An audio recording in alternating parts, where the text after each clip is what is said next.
الشيطان الرجيم بسم الله الرحمن الرحيم الحمد لله الذي هدانا لهذا وما كنا لنهتدي لولا أن هدانا الله لقد جاءت رسل ربنا بالحق الصلاة والسلام على رسول المسدد المصطفى الأمجد المحمود الأحمد أبي القاسم محمد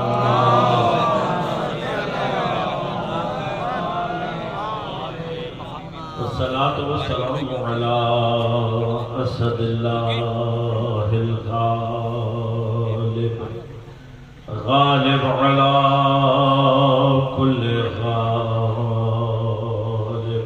علي بن أبي طالب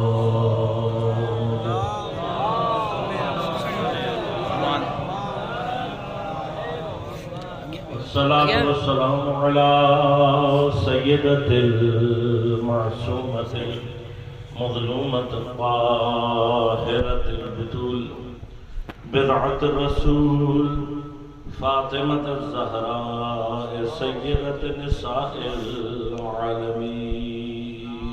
العالمين اللهم صل على محمد وآل محمد والصلاة والسلام على الحسن المجتبى والحسين المظلوم وأهل بيته الطيبين الطاهرين المعصومين المظلومين المنتجبين المنتخبين لا سيما بقية الله في الأراضين روحي وأرواح العالمين لتراب مقدمه الفداء ولعنة الله على أعدائهم أجمعين أما بعد قال الله تعالى في كتابه الكريم بسم الله الرحمن الرحيم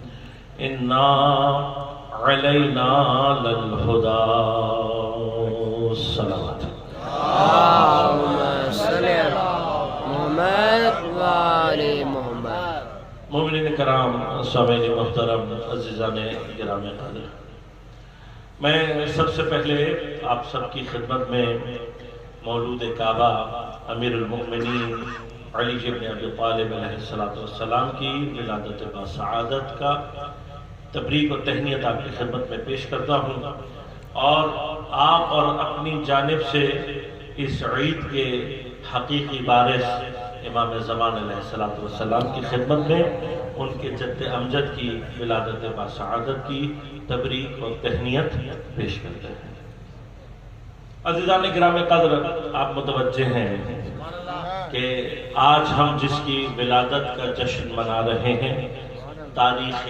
انسانیت میں یہ ولادت سب سے جدا جانا ہے کسی کو کائنات میں اللہ نے یہ شرف عطا نہیں کیا کہ جو لا مکان ہے اس نے اپنے مکان کو بیت بنانے کے لیے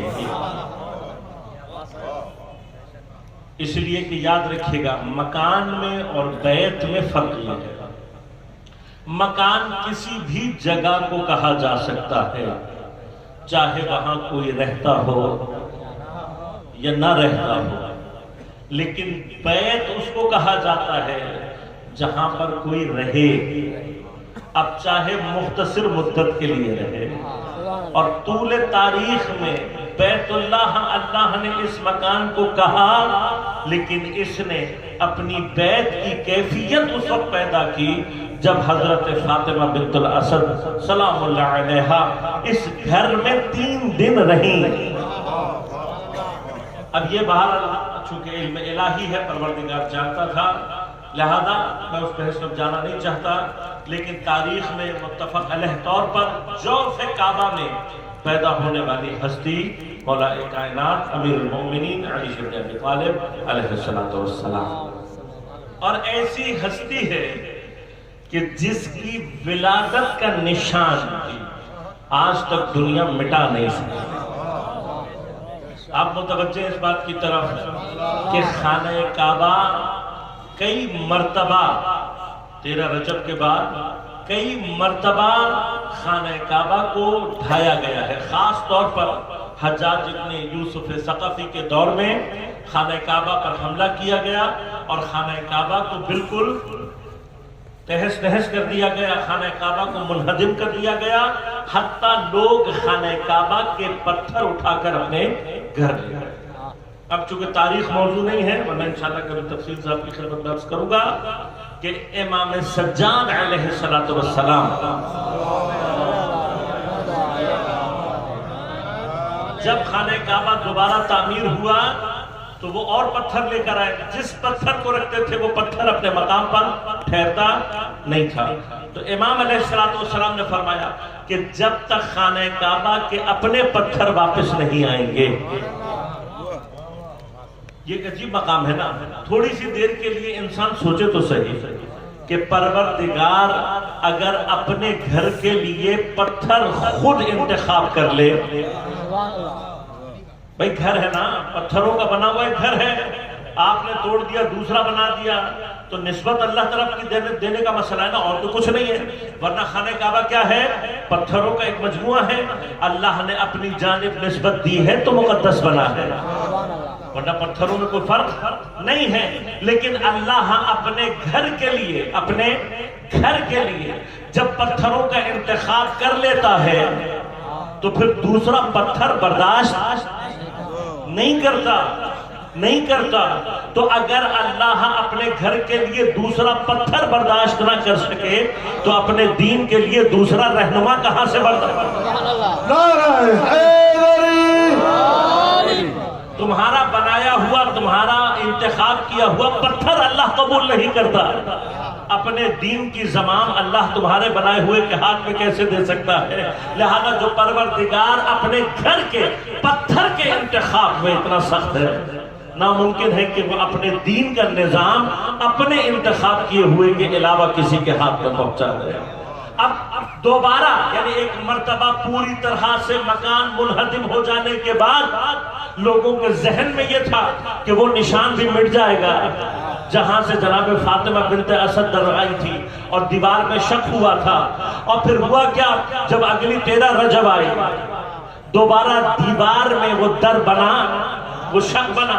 اب اس وقت سے لے کر اب تک مسلسل کوشش ہے کہ مختلف چیزوں سے اس کو بھر کر کسی طرح سے چھپا دیا جائے، لیکن جب بھی 13 رجب کی فجر واقع ہوتی ہے یہ در دوبارہ کھل کر بتاتا ہے کہ تم علی کی ولادت کا نشان نہیں مٹا سکتے۔ جس کی ولادت کا نشان نہیں مٹا سکتے خود اس کو کون مٹا سکتا ہے؟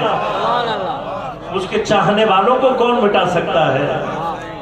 لہذا آج ہم اس کی ولادت کا جشن منانے کے لیے یہاں جمع ہوئے ہیں، اور یقیناً مومنین کے چہروں پر مسکراہٹ، ان کے چہروں پر بشاشت ان کی مولا سے اپنی محبت کی سب سے بڑی دلیل ہے۔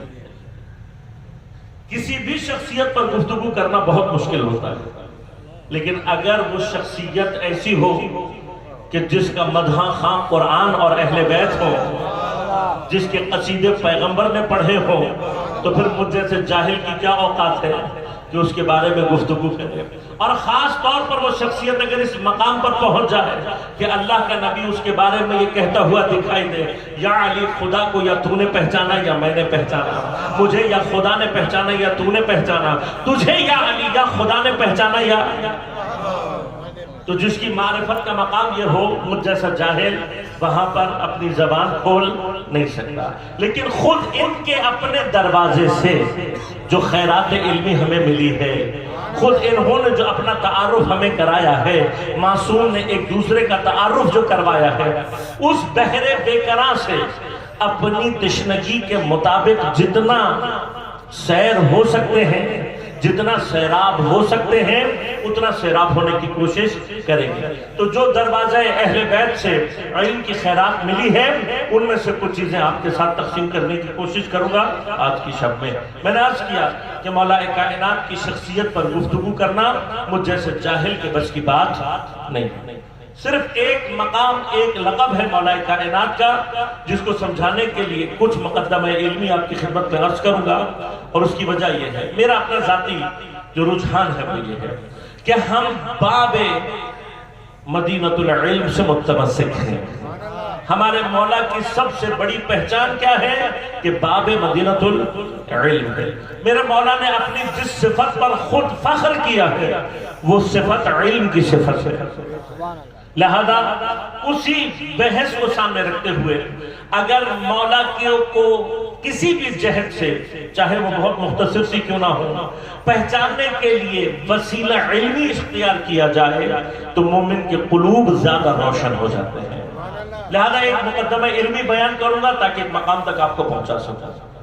سورہ مبارکہ لیل کی آیت ہے، پروردگار ارشاد فرما رہا ہے اِنَّا عَلَيْنَا لَلْهُدَى، بات حقیقہ ہماری ذمہ داری ہے ہدایت کرنا۔ یہ کس کا آسان فہم ترجمہ ہے آیت کا جو میں نے آپ کی خدمت میں عرض کیا۔ کبھی اگر ہدایت کا موضوع زیر بحث رہا تو اس آیت کے ضمن میں تفصیلی گفتگو کروں گا، آج صرف اشارہ کر رہا ہوں۔ اس آیت کا کمال یہ ہے کہ اس میں لفظ 3 استعمال ہوئے ہیں اور تاکیدیں 4 استعمال ہوئے ہیں۔ یہ ہمارے لیے اردو میں سمجھنا مشکل ہو جاتا ہے۔ میں بات کو تاکید سے کرنا چاہوں تو اردو میں کیا کہوں گا؟ اردو میں کہوں گا بھئی یہ کام آپ نے کرنا ہے، تو ساتھ ساتھ کیا کہوں گا؟ دیکھو یہ بہت ضروری ہے، بہت زیادہ ضروری ہے۔ اس طرح کے الفاظ استعمال کروں گا تاکہ آپ کو سمجھ میں آ جائے کہ وہ کام میرے لیے ضروری ہے۔ اسے کہتے ہیں تاکید۔ عربی میں یہ کمال ہے، لفظ کم ہے تاکیدیں زیادہ۔ لہذا اگر ہم اردو زبان میں اس ایک آیت کا ترجمہ کرنا چاہیں تو اردو زبان میں وسعت نہیں ہے کہ اس کی تمام تاکیدات کو اس کے تمام معنی کے ساتھ بیان کر سکے۔ لہذا یہاں پر میں ایک جملہ صرف کہتا ہوں، وہ کیا ہے کہ یاد رکھے گا، جو قرآن انسان اس کا ترجمہ نہ کر سکے، انسان کی وسعت میں اس کا ترجمہ کرنا ممکن نہ ہو تو ان انسانوں کے لیے قرآن کبھی بھی کافی نہیں ہے۔ قرآن کافی ہے لیکن اپنے اہل کے لیے کافی ہے۔ لہذا اہل میں اور نا اہل میں ہمیشہ فرق رہتا ہے، اور قرآن نے اس کا فرق یہ کہہ کر بیان کیا کہ فَاسْأَلُوا أَهْلَ الذِّكْرِ إِن كُنتُمْ لَا تَعْلَمُونَ، اگر تم نا اہل ہو تو اہل ذکر سے جا کر سوال کرو، اور اگر اہل قرآن کو تلاش کرنا ہے تو پیغمبر کی متفق علیہ حدیث ہے العلی مع القرآن والقرآن مع العلی، علی قرآن کے ساتھ ہے اور قرآن علی کے ساتھ ہے۔ لہذا اہل قرآن میرا مولا ہے، اور ہم سے زیادہ کوئی ہمیں قرآن کے بارے میں بتا نہیں سکتا۔ لیکن اس جملے میں تاکیدوں کو ہٹاتے میں وہ ساری بحث ختم کر رہا ہوں۔ اللہ تبارک و تعالیٰ بہت تاکید کر کے یہ کہہ رہا ہے کہ ہدایت میری ذمہ داری ہے۔ ہماری ذمہ داری کیا ہے؟ ہدایت۔ اب جب اللہ کی ذمہ داری ہے ہدایت تو کیا ممکن ہے کوئی شے ہدایت کے دائرے سے خارج رہتا ہے؟ ناممکن۔ لہذا حضرت موسیٰ علیہ السلام جب فرعون کے سامنے اپنے خدا کی تعریف کر رہے تھے کہ میرا پروردگار کون ہے، تو آپ نے یہ کہہ کر اپنے پروردگار کی تعریف کی، کہا الذی اعطى كل شيء خلقه ثم هدى، میرا پروردگار وہ ہے کہ جس نے تمام چیزوں کو خلق کیا اور پھر ان کی ہدایت کی۔ بس جب اللہ تمام چیزوں کو، ہر وہ شے جو مخلوق ہے اس کی اللہ نے ہدایت بھی کی۔ اب اگر اللہ ہدایت کی ذمہ داری لے لے تو کیا ممکن ہے کہ کوئی ہدایت کے دائرے سے باہر رہ جائے؟ ممکن نہیں۔ لیکن اسی قرآن میں پروردگار ارشاد فرماتا ہے، مثلا قرآن کے لیے ہی فرمایا ذالک الکتاب لا ریب فیہ ھدی للمتقین، اس کتاب میں کوئی شک اور کوئی ریب نہیں ہے، لیکن یہ کتاب ہدایت ہے للمتقین، صرف متقین کے لیے۔ پھر اسی کتاب میں اللہ تعالیٰ ارشاد فرماتا ہے واللہ لا یہدی القوم الفاسقین، اللہ قوم فاسقین کی ہدایت نہیں کرتا، واللہ لا یہدی القوم الظالمین، اللہ ظالموں کی ہدایت نہیں کرتا۔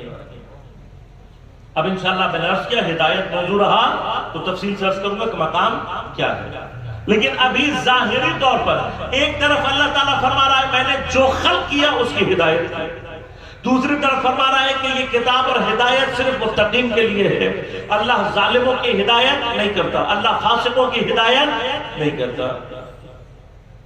تو اب بظاہر تو آیات میں ایک تضاد سا نظر آتا ہے، یا اللہ ہدایت کرتا ہے یا نہیں کرتا، یہ سب کی ہدایت کی ہے یا نہیں کی۔ تو اگر اہل بیت کے دروازے سے دور رہے تو انسان قرآن کو کبھی نہیں سمجھ سکتا، لہذا جب اہل بیت سے سوال کیا گیا تو اہل بیت نے جواب دیا۔ کیا جواب دیا؟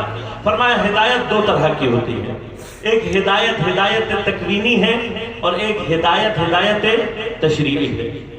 یہ تکوینی اور تشریعی یہ لفظ آپ نے کئی مرتبہ سنا ہوگا، ولایت کی بحثوں میں بھی آتا ہے ولایت تکوینی، ولایت تشریعی۔ معمولاً ہمارے لوگ تھوڑا سا کنفیوز ہوتے ہیں، سمجھ میں نہیں آتا کہ تکوین کیا ہے اور تشریع کیا ہے۔ میں کوشش کروں گا کہ ایک جملے میں آپ کو بات سمجھا سکوں، یہ کلید یہ نسخہ اپنے پاس رکھیے گا تو آپ کو کبھی بھی تکوین اور تشریع کو سمجھنے میں مشکل پیش نہیں آئے گی۔ کیا ہے؟ یاد رکھیے گا کہ جہاں کہیں پر بھی کائنات میں مخلوق کے پاس ارادہ ہے، اس ارادے کی رہنمائی کے لیے تشریع ہے۔ شریعت کس کے لیے آئی ہے؟ شریعت آئی ہے ہمارے ارادے کے لیے۔ جہاں میرا ارادہ اور اختیار ہے وہیں پر اس ارادے اور اختیار کی ہدایت کے لیے اللہ نے شریعت کا نظام بنایا ہے۔ ولایت تشریعی بھی کہاں جاری ہوتی ہے؟ جہاں پر ارادہ اور اختیار ہے۔ ولایت تکوینی کہاں ہے؟ جہاں ارادہ اور اختیار نہیں ہے۔ ہدایت تکوینی کہاں ہے؟ جہاں ارادہ اور اختیار نہیں ہے۔ اب کہاں ارادہ اور اختیار نہیں ہے؟ ہم سمجھتے ہیں کہ ہم بہت مختار ہیں، ہم سمجھتے ہیں ہمارے پاس بہت زیادہ ارادہ ہے۔ اب یہ میں موضوعات اشارہ کرتا ہوں صرف اس لیے تاکہ آپ کے ذہنوں میں باتیں رہ جائیں۔ ارادہ انسان کا کیا ہے اور ارادہ الہی کیا ہے، یہ اپنی جگہ بھی مفصل بحث ہے، جو کبھی موقع رہا تو تفصیل سے عرض کروں گا۔ لیکن آج انسان کے ارادے کو کچھ دیر کے لیے سوچیں کہ ہمارا ارادہ کیا ہے، کیا کچھ ہم اپنی مرضی سے کرتے ہیں اور کیا ہماری مرضی کے بغیر ہوتا ہے۔ تو ہم سمجھتے ہیں کہ ہم بہت ارادہ اور اختیار رکھنے والے ہیں۔ سوال یہ پیدا ہوتا ہے کیا میرے کان میری مرضی سے سنتے ہیں یا نہیں؟ کان کا کام ہے صرف سننا، آواز جیسے ہی آئے گی، اگر کوئی آواز میرے کان میں آ رہی ہو تو کیا میں چاہوں کہ میرے کان میں آواز نہ آئے؟ ممکن ہے۔ کھانے میں نمک زیادہ ہو اور آپ یہ چاہیں کہ آپ کو نمک زیادہ نہ لگے، ہو سکتا ہے؟ نہیں ہو سکتا۔ اس سے آگے بڑھیں، کیا میرا دل میری مرضی سے اور ارادے سے دھڑک رہا ہے؟ نہیں دھڑک رہا۔ کیا میرا سانس کا نظام میری مرضی سے کام کر رہا ہے؟ نہیں کر رہا۔ کیا میرے اندر ہضم کا نظام میری مرضی سے ہے؟ نہیں۔ دفع کا نظام میری مرضی سے نہیں۔ جتنے بھی اندرونی نظام ہیں ان میں سے کوئی بھی میری مرضی سے، تو کبھی سوچے تو صحیح، اگر میری مرضی سے نہیں کر رہا تو کس کی مرضی سے کر رہا ہے؟ جس کی مرضی سے، غور کیجیے گا، جس کی مرضی سے کائنات کا پورا نظام عمل کر رہا ہے اسے خدا کہتے ہیں۔ اس کی مرضی سے ہو رہا ہے، اس کے ارادے اور اس کے اختیار سے۔ ہمارا ارادہ اور اختیار نہیں ہے۔ اب غور کیجیے گا، جہاں پر انسان کے پاس ارادہ اور اختیار ہے، بس میرا ارادہ اور اختیار کتنا ہے؟ میرا ارادہ اور اختیار اتنا ہے کہ اگر میرے سامنے کوئی چیز رکھی ہوئی ہو تو میں اپنی مرضی سے اٹھا کر اسے اپنے منہ میں رکھ سکتا ہوں، لیکن جیسے ہی میرے حلق سے نیچے جائے گی اس کے بعد کوئی ارادہ اور اختیار نہیں، اس کے بعد کوئی ارادہ اور اختیار نہیں۔ تو اب شریعت کہاں تک ہے؟ شریعت یہی تک ہے کہ وہ مجھے وہاں سے اٹھا کر میرے منہ میں رکھنے تک ہدایت کرے گی۔ لہذا سب سے پہلی ہدایت کیا کرے گی؟ سب سے پہلی ہدایت کرے گی، کہے گی یہ دیکھ لو کہ جو تم کھا رہے ہو یہ حلال ہے یا نہیں، یہ حلال ہے یا نہیں۔ اب اگر میں نے کوئی چیز اٹھائی اور اپنے حلق سے نکلنے سے پہلے تک مجھے پتہ لگ گیا کہ یہ حرام ہے، تو جب تک ارادہ ہے میں نہیں کر سکتا۔ پھر میرا کام کیا ہے کہ میں فوراً اسے تھوک دوں، لیکن اگر مجھے پتہ نہیں تھا اور میرے حلق سے نیچے چلا گیا تو جہاں ارادہ اور اختیار نہیں وہاں پر اللہ نے شریعت کو بھی اپنے حکم کو بھی نہیں رکھا۔ بس اب غور کیجیے گا، اللہ تبارک و تعالی وہ رؤوف اور رحیم ہے کہ جہاں ارادہ اور اختیار نہیں ہے وہ اپنی مرضی سے چلاتا ہے، اور جہاں اس نے انسان کو ارادہ اور اختیار دیا ہے وہاں پر انسان اپنے ارادے اور اختیار سے اپنا نقصان نہ کر سکے، اس نے ہدایت کے لیے پورا نظام بنایا۔ وہ نظام جو میرے ارادے اور اختیار کو مجھے کمال تک پہنچانے کے لیے آیا ہے اسے شریعت کہتے ہیں، اسے دین کہتے ہیں، اور اسی کو ہدایت تشریعی کہتے ہیں۔ بس یاد رکھیے گا، شریعت اور تشریع کا تعلق کس سے ہے؟ ارادے اور اختیار۔ جہاں ارادہ اور اختیار نہیں ہے وہ سارے کی ساری ہدایت کون کر رہا ہے؟ خدا۔ لہذا فرمایا کہ جب فرمایا کہ ہماری ذمہ داری ہے ہدایت کرنے کی، جو کچھ ہم نے خلق کیا اس کی ہدایت بھی کی، تو فرمایا اس سے مراد ہدایت تکوینی ہے، اور کائنات کی کوئی شے ایسی نہیں ہے جو اس ہدایت سے باہر ہو۔ لہذا کافر کا دل بھی ہوگا تب بھی اللہ کی مرضی سے دھڑکے گا، وہ بھی اللہ کی مرضی سے ہی سانس لے گا، اس کے بھی تمام جتنے بھی غیر اختیاری کام ہیں ان کی ہدایت کون کر رہا ہے؟ اللہ۔ یہ مقدمہ بنایا میں نے تاکہ آپ کو ایک منزل تک پہنچا سکوں۔ دو نظام بنے، ایک ہدایت تکوینی کا اور ایک ہدایت تشریعی کا۔ اب اگر کوئی انسان سے سوال کرے کہ اللہ تبارک و تعالیٰ نے کائنات ہدایت تکوینی کے لیے بنائی ہے یا ہدایت تشریعی کے لیے بنائی ہے، تو سارے انسان یہ کہیں گے کہ اللہ نے یہ کائنات انسان کے لیے بنائی ہے اور انسان کو اپنے لیے بنایا ہے۔ وَمَا خَلَقْتُ الْجِنَّ وَالْإِنسَ إِلَّا لِيَعْبُدُونَ، میں نے جن و انس کو خلق نہیں کیا مگر اپنی عبادت کے لیے۔ اب یہ جو اس نے عبادت کرنی ہے یہ کیسے انجام دے، اس کے لیے اس نے ہدایت تشریعی کا نظام بنایا ہے۔ کبھی موقع رہا تو تفصیل سے عرض کروں گا کہ ہمارا کام صرف اتنا ہے کہ ہم اپنے ارادے کو خدا کے ارادے سے مطابقت دے دیں، اپنے ارادے کو، اپنی خواہش کو خدا کی خواہش کے مطابق کر دیں، اس کے علاوہ خدا ہم سے کچھ نہیں چاہتا۔ اب جب ہم اپنا ارادہ خدا کے ارادے کے حوالے کرتے ہیں تو پھر کیا ہوتا ہے؟ ہم یہ سمجھتے ہیں کہ ہم اپنا ارادہ خدا کو دیں گے تو غلام بن جائیں گے، نہیں، وہ ایسا قادر و قدیر ہے کہ جب مجھ جیسا ناچیز بندہ اپنا اختیار اس کے ہاتھ میں دیتا ہے تو وہ مجھے غلام نہیں بناتا بلکہ مجھے صاحب اختیار بنا دیتا ہے۔ اب اگر کوئی اپنا ارادہ خدا کے حوالے کر دے، کس حد تک کر دے؟ اس حد تک کر دے کہ وَمَا تَشَاءُونَ إِلَّا أَن يَشَاءَ، اللہ کی منزل پر پہنچ جائے، اتنا اپنا ارادہ اور اختیار خدا کے حوالے کر دے کہ پھر وہ کچھ چاہے ہی نہ جب تک خدا نہ چاہے، تو پھر خدا کیا کرتا ہے؟ خدا اس کو صاحب اختیار بنا دیتا ہے۔ بھئی کتنا صاحب اختیار بناتا ہے؟ یہی دکھانے کے لیے تو میرے مولا نے سورج کو اشارہ کر کے واپس بلا کر بتایا تھا کہ تم خدا کے حوالے اپنا ارادہ کر دو، خدا تمہیں اتنا صاحب ارادہ اور اختیار بنا کر۔ لہذا غور کیجئے گا، اصل جو نظام ہے وہ کون سا ہے؟ تشریع۔ تکوین کس لیے ہے؟ تکوین اس تشریع کو مکمل کرنے کے لیے۔ اب تکوین کا نظام جو ہدف نہیں ہے اس کو اللہ نے کتنا پرفیکٹ رکھا ہے، اگر میں اس پر بحث کرنے لگوں بڑی طولانی بحث ہے۔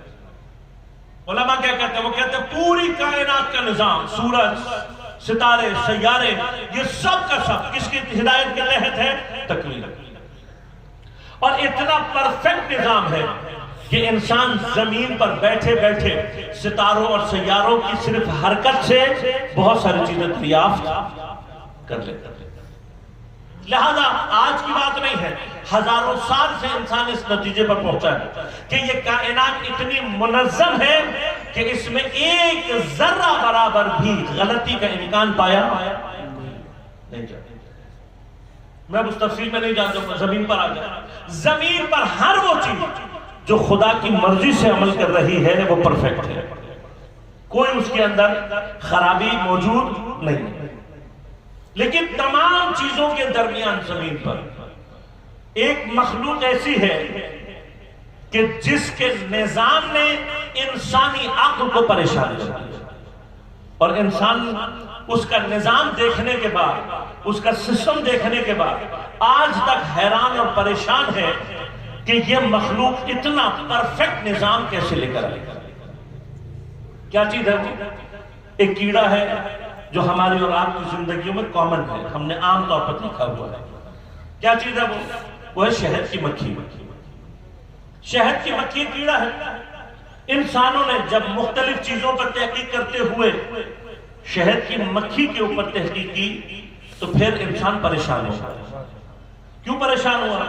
اس لیے پریشان ہوا کہ اس نے جب شہد کی مکھی کے اوپر ریسرچ کی تو اسے پتا لگا کہ شہد کی مکھی کے اندر اتنا منظم اور مرتب نظام پایا جاتا ہے کہ دنیا کی کسی اور مخلوق کے اندر اتنا منظم اور اتنا مرتب نظام نہیں پایا جاتا۔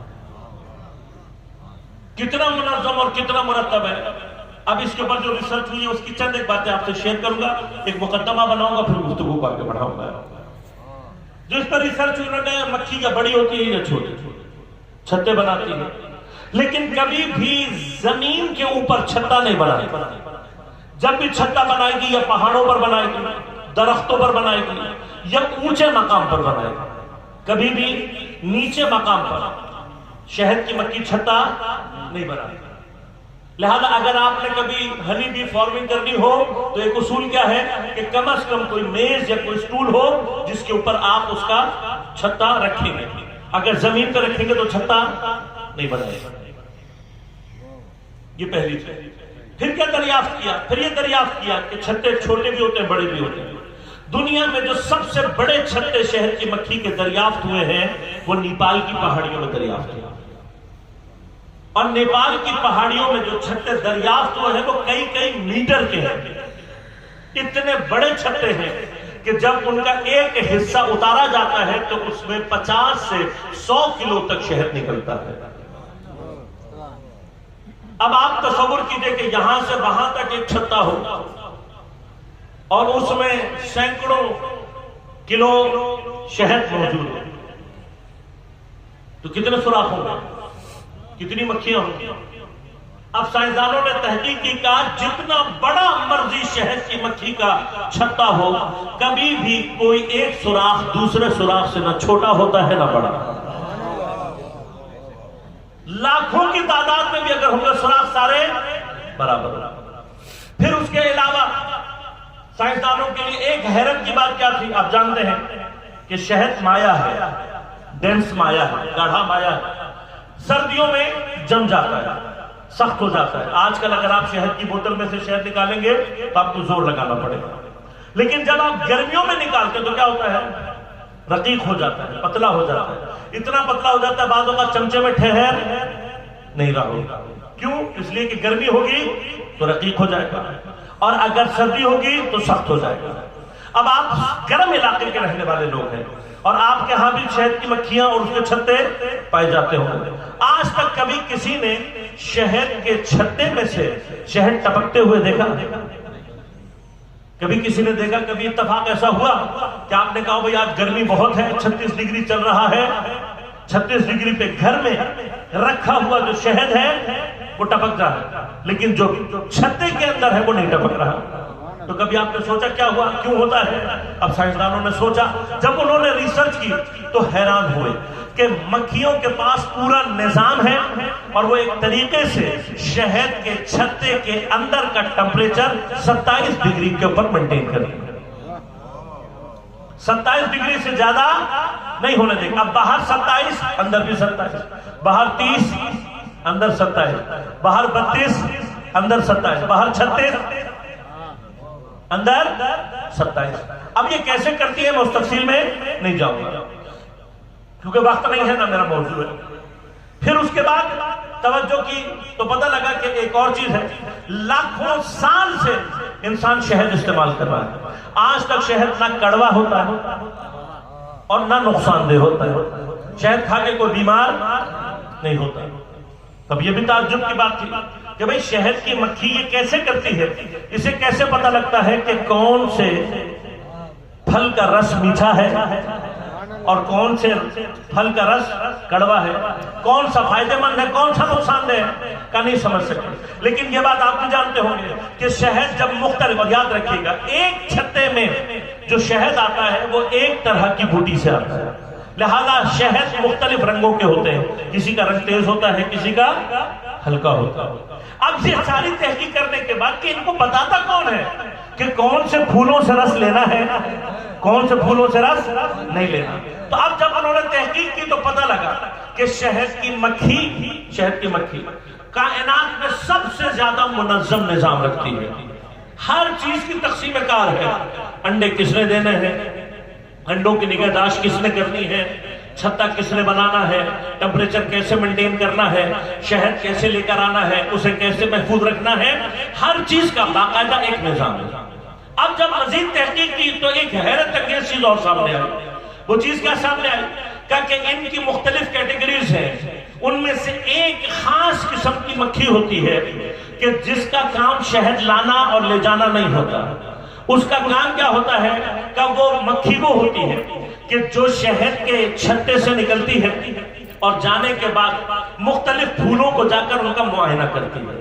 کہ اس مکھی کے اندر اللہ نے خاص صلاحیت رکھی ہے، ایسی صلاحیت رکھی ہے کہ یہ اچھے اور برے پھولوں کے درمیان میں فرق پیدا کر لیتی ہے. اس سے پتا ہے کہ کس کا رس میٹھا ہے، کس کا رس کڑوا ہے. یہ سارا معائنہ کرنے کے بعد کہ جب واپس آتی ہے تو ایک خاص طریقے سے باقی مکھیوں کو پیغام دیتی ہے کہ جب یہ کام کر رہی ہوتی ہے اس وقت اس کو کہتے ہیں لیڈر، اسے کہتے ہیں امام مکھی.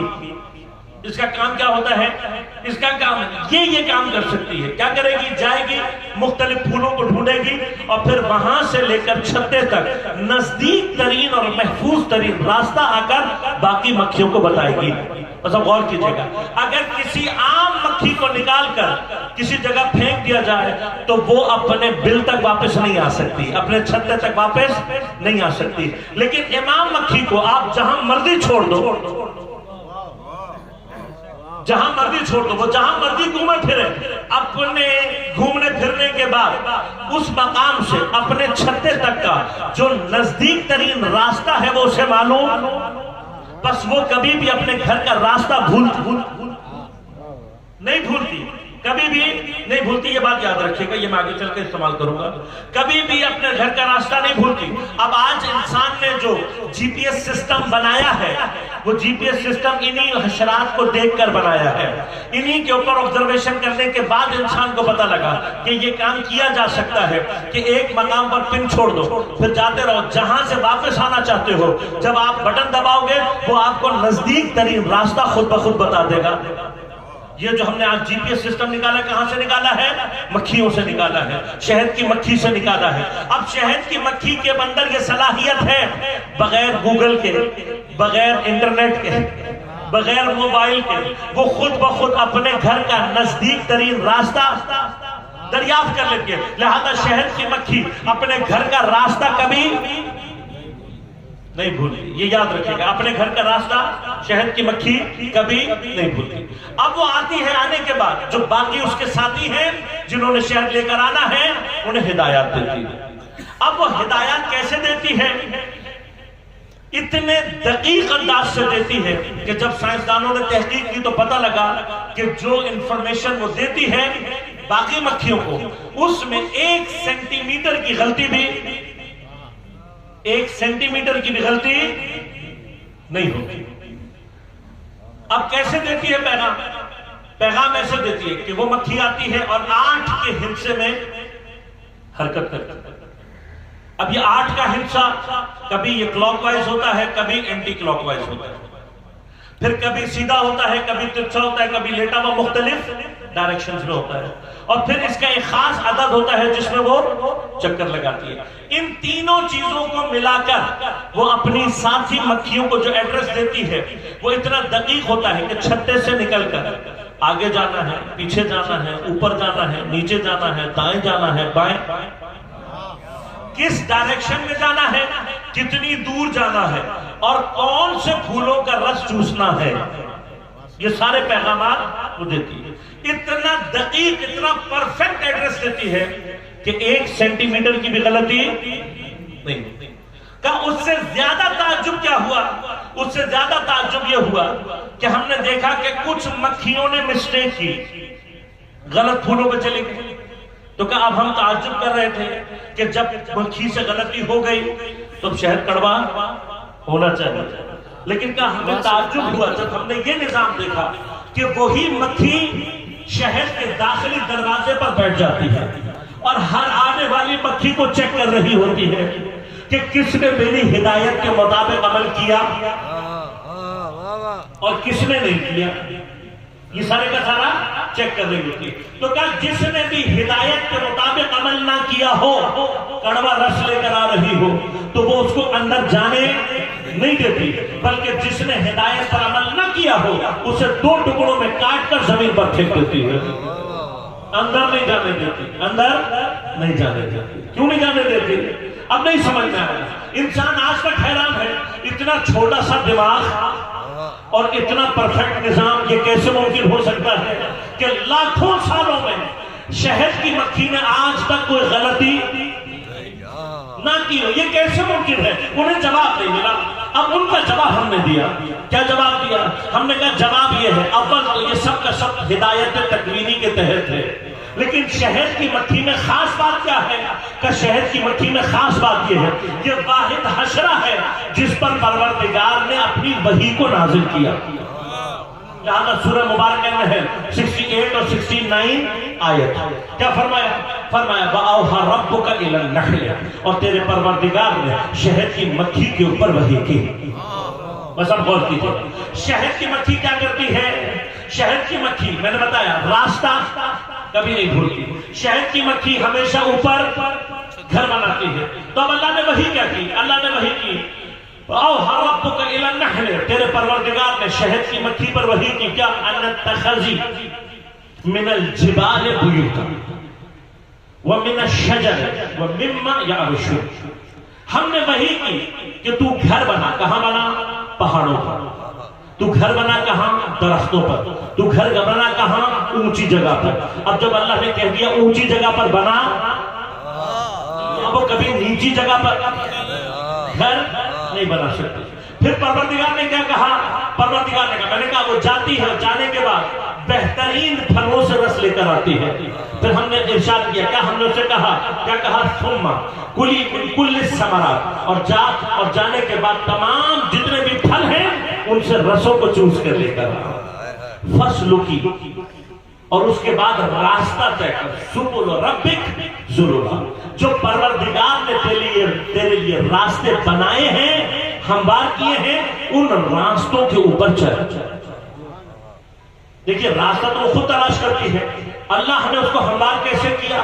اللہ نے ایک وحی کے ذریعے سے مکھی کے اندر یہ صلاحیت پیدا کرتی ہے کہ اب وہ جہاں مرضی چلی جائے اپنے گھر کا نزدیک ترین راستہ خود بخود دریافت کر لیتی ہے. دیکھیے آج سے اگر 50 سال پہلے، 30 سال پہلے ہم یہ بات انسانوں کو سمجھانا چاہتے نا تو ان کو سمجھ میں نہیں آتا کہ بھئی یہ کیسے ممکن ہو سکتا ہے کہ ایک شے کہیں پھرے اور اس کے بعد جو اس کی جگہ ہے اس کا مستقیم راستہ، آسان ترین راستہ دریافت کر لے.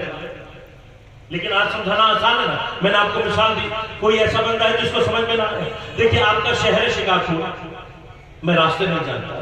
آپ مجھے اگر چھوڑ دیں گے تو میں اپنے گھر تک کا راستہ جہاں آپ نے مجھے ٹھہرایا ہے کبھی بھی دریافت نہیں کر سکتا، مگر یہ کہ مجھے ایڈریس دقیق معلوم ہو، کسی سے پوچھوں گا تو مجھے راستہ بتائے گا. لیکن اب آج کے دور میں کیا ہو گیا؟ آپ نے مجھے جہاں ٹھہرایا میں نے وہاں کے اپنے موبائل میں پن سیو کرے. اب آپ مجھے جہاں گھما پھرا کر آخر میں چھوڑیں گے، میں موبائل کھول کر جیسے ہی ڈائریکشن مانگوں گا کیا کرے گا گوگل؟ مجھے نزدیک ترین راستہ خود بخود بتا دے گا. تو اب دیکھیں یہ جو نظام گھر کا نزدیک ترین تلاش کرنا ہے، یہ آج ایک ڈیوائس کے بغیر میں اور آپ انجام نہیں دے سکتے. لیکن اللہ نے ایک کیڑے کے اندر یہ نظام رکھا ہوا ہے، اور جس کیڑے کے اندر اللہ نے یہ نظام رکھا ہوا ہے اس کی خاصیت کیا ہے؟ اس کے اوپر وحی آتی ہے. اب وحی کیا ہوتی ہے، وحی کی اقسام کیا ہیں، یہ انشاءاللہ کبھی فرصت رہی تو تفصیل سے عرض کروں گا. لیکن محی الدین ابن عربی اور علماء اہل سنت نے بھی، علماء تشیع نے بھی فرمایا کہ وحی کی جو اللہ تعالیٰ کی طرف سے ہوتی ہے کم از کم 8 قسمیں. اب ان میں تو سب سے بسترین وحی ہے وہ ہے جو اللہ جانوروں پر کرتا ہے. اس کو وحی غریزی کہتے ہیں، جو کس پر نازل ہوتی ہے، جانوروں پر نازل ہوتی ہے. کہ یہ سب سے بسترین ہے. اس سے جب بلند ہوتی ہے تو اللہ فرشتے کو بھیجتا ہے. کبھی وہ فرشتہ انسانی شکل میں آتا ہے، کبھی اپنی حقیقت نورانیہ میں آتا ہے، کبھی اللہ من ورائے حجاب گفتگو کرتا ہے، درخت سے آواز آ رہی ہوتی ہے، کبھی اللہ اپنے بندوں کو خواب میں وحی کرتا ہے. لیکن جو سب سے اعلیٰ ترین وحی ہے وہ ہوتی ہے کہ جہاں عبد اور رب کے درمیان کوئی فاصلہ، جہاں عبد اور رب کے درمیان کوئی فاصلہ نہیں ہوتا.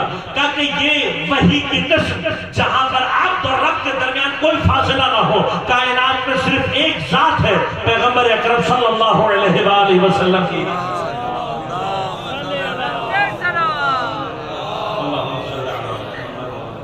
ایک ذات ہے حضرت کی جس کے اوپر یہ وحی نازل ہوئی ہے. کون سی؟ وحی مستقیم، جہاں پر عبد اور رب کے درمیان کوئی واسطہ، عبد اور رب کے درمیان کوئی واسطہ نہیں ہوتا. تو کبھی سوچے تو سے ہمارے ہاں ایک تصور یہ قائم ہے کہ جب تک جبرائیل علیہ السلام وحی نہیں لائیں گے پیغمبر منتظر رہیں گے. تو مجھے ایک بات تو بتاؤ نا، جب سدرۃ المنتہا پر جبرائیل پیچھے رہ گئے تھے تو پیغمبر جبرائیل کے منتظر تھے یا جبرائیل پیغمبر کے؟ کون کس کا منتظر تھا؟ تو انشاءاللہ کبھی موقع رہا تو عرض کروں گا کہ جناب جبرائیل کا کام صرف لوح سے لینا ہے. قرآن کو لوح پر جو لے کر آتے ہیں وہ نور محمد و آل محمد علیہ السلام. کبھی انشاءاللہ عرض کروں گا، تفصیل سے عرض کروں گا. لہذا وہ مقام کہ جہاں پر عبد اور رب کے درمیان کوئی فاصلہ نہیں ہے تو وہاں کون کس کا منتظر ہے؟ آج جبرائیل منتظر ہے کہ پتہ لگے بات کیا ہوئی ہے، آیت کیا نازل ہوئی ہے. تو اب یاد رکھیے گا وہ مقام کہ جہاں پر پیغمبر کے سوا کوئی نہ ہو تو وہاں پر پیغمبر کو ہوگا نا پتہ کہ کیا ہوا ہے. لیکن ایک مشکل اور ہے، کچھ مقامات ایسے ہیں وحی کے کہ جن کو بارے میں سوائے پیغمبر کے کوئی نہیں چاہتا. دیکھیے بہت سارے مقامات ایسے ہیں کہ جہاں پر اصحاب موجود ہوتے تھے، فرشتہ وحی لے کر آتا تھا، پیغمبر بتاتے تھے. لیکن 2 مقامات، ایک سدرۃ المنتہا اور ایک مقام وہ ہے کہ جب پہلی وحی پیغمبر پر نازل ہوئی. جب پہلی وحی نازل ہوئی تب ہمارے مطابق کون تھا ساتھ؟ مولا کائنات. کیونکہ مولا نے فرمایا کہ میں پیغمبر کے ساتھ بچپن سے ایسے رہتا تھا جیسے اونٹنی کے ساتھ اس کا بچہ رہتا ہے. اور فرمایا کہ میں اس وقت بھی موجود تھا جب غار حرا میں پہلی وحی نازل ہوئی. میں نے نور نبوت کو بھی دیکھا، فرشتے کی آواز کو بھی سنا. تو اب پہلی وحی کیسے نازل ہوئی اور کیا واقعات ہوئے، یا وہ بتا سکتا ہے جس پر نازل ہوئی، یا وہ بتا سکتا ہے جو ساتھ ہو. اب یہ جو واقعہ کہیں سے آیا ہے کہ جو ہمارے حساب سے پیغمبر کی توہین بن جاتی ہے کہ کوئی آ کر ادنا مخلوق پیغمبر کو پڑھانے لگے، جس کو اللہ نے معلم کائنات بنا کر بھیجا ہے، اس کو فرشتہ پڑھانے لگے. تو جو راوی ہے کبھی اس سے پوچھنا تو صحیح کہ تو غار حرا میں تھا یا نہیں. اگر نہیں تھا تو پھر بتا کہ پیغمبر نے کب کہا، اور اگر پیغمبر نے نہیں کہا تو پھر روایت کہاں سے آئے؟ کبھی سوال تو کرو. لہذا ہر آیت اور ہر روایت کا جو گواہ ہے وہ مولا کائنات. اور یہ ہم نے نہیں کہا، قرآن نے کہا. قرآن نے کیا کہا؟ جب لوگوں نے پیغمبر کی رسالت پر شک کیا اور کہا لست مرسلا، لست مرسلا، اے نبی آپ نبی نہیں ہیں، اے محمد آپ نبی نہیں ہیں، تو اللہ نے جواب کیا دیا؟ اللہ نے جواب دیا کہ اے نبی تو قل، کہو ان سے، کیا کہو؟ کفا باللہ بین و بینکم شہیدا، تمہارے اور میرے درمیان شہادت اور گواہ کے لیے یا اللہ کافی ہے. اور کون کافی ہے؟ ومن عنده علم الکتاب، اور وہ کافی ہے جس کو پوری کتاب کا علم ہو. پوری کتاب کا معنی کیا ہے؟ پوری کتاب کا معنی یہ ہے کہ اگر بسم اللہ نازل ہو تو اسے پتا ہو. ہاں اگر الحمد نازل ہو تو اسے پتا ہو والناس کی سین تک کوئی جگہ ایسی نہ ہو کہ جب وہ نازل ہو رہی ہو تو اسے معلوم نہ ہو. اب کائنات میں ایک ذات ہے صرف مولا کائنات کی. ہماری روایت کے مطابق پہلی وحی نازل ہوئی تو خدا بھی تھا, دوسرا گواہ بھی تھا, لیکن اب بعض لوگوں کے پیٹ پہ درد ہونے لگتا ہے کب جب معراج پر میرے مولا کی گفتگو کا ذکر آتا ہے تو بعض لوگوں کے پیٹ پہ درد ہونے لگتا ہے کہ یہ وہاں پر کہاں پہ غور تو کرو جس کو اللہ نے رسالت کی گواہی میں اپنے ساتھ شریک کیا ہے. اب جہاں جہاں آیت نازل ہوگی خدا ہوگا تو دوسرا گواہ بھی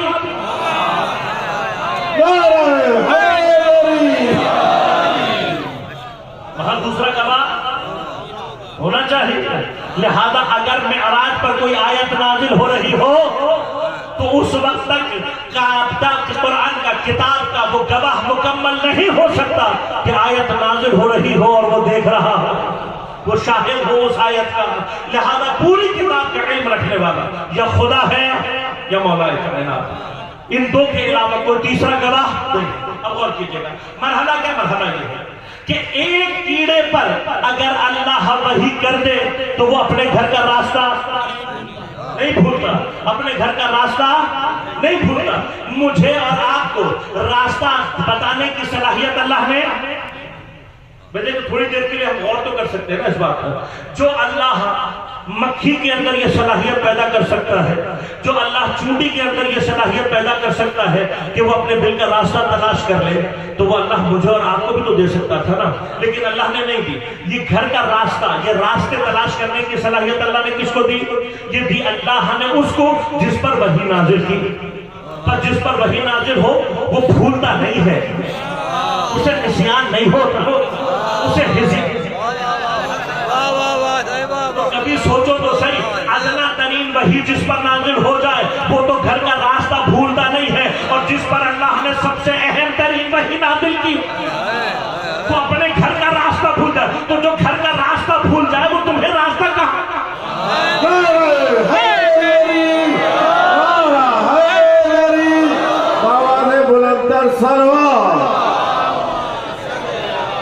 اور یاد رکھے گا ہم عصمت کے قائل اسی لیے ہیں. عصمت کے قائل کسی آج تو سمجھ میں آئے گا عصمت کے قائل کیوں ہے, عصمت کے قائل کیوں ہے. ایک مثال سے بات سمجھا رہا ہوں, غور کیجیے گا. اب یہی سسٹم جو جی پی ایس کا آپ جیب میں لیے پھرتے ہیں, کہیں جانا ہو آپ کہتے ہیں لوکیشن بھیج دو, ایڈریس مت بتاؤ. آج کل کیا چلتا ہے, کہتے ہیں لوکیشن بھیجو. کیوں اتنے اطمینان سے کہتے ہیں؟ آپ کو یقین ہے کہ یہ نظام مجھے دقیقاً وہی پہنچائے گا جہاں کی لوکیشن آئی. ایسا ہی ہے نا, آپ اعتماد کرتے ہیں نا, جب اعتماد کرتے ہیں تو جہاں پہنچنا ہوتا ہے وہاں پہنچ جاتے ہیں. اب مجھے ایمان سے بتائیے, آپ کو کوئی لوکیشن بھیج دے لیکن سسٹم ایرر کرنے لگ جائے, سسٹم ایرر کرنے لگے تو کیا ہوگا؟ سسٹم اگر ایرر کرنے لگے تو کیا ہوگا؟ جانا کہیں چاہتے ہو پہنچ کہیں اور جاؤ گے. اب غور کرو, اگر دنیا میں کسی مقام تک پہنچنے کے لیے جو وسیلہ اختیار کر رہے ہو اس میں اگر ایرر آ جائے تو انسان منزل پر نہیں پہنچتا. اللہ اور بندے کے درمیان میں وسیلے کو یا نبی کہتے ہیں یا امام کہتے ہیں. بھئی معصوم ہونا اس لیے ضروری ہے کہ اگر ایرر دینے لگے گا تو جانا کہیں چاہتے ہو گے, پہنچ کہیں اور جاؤ گے.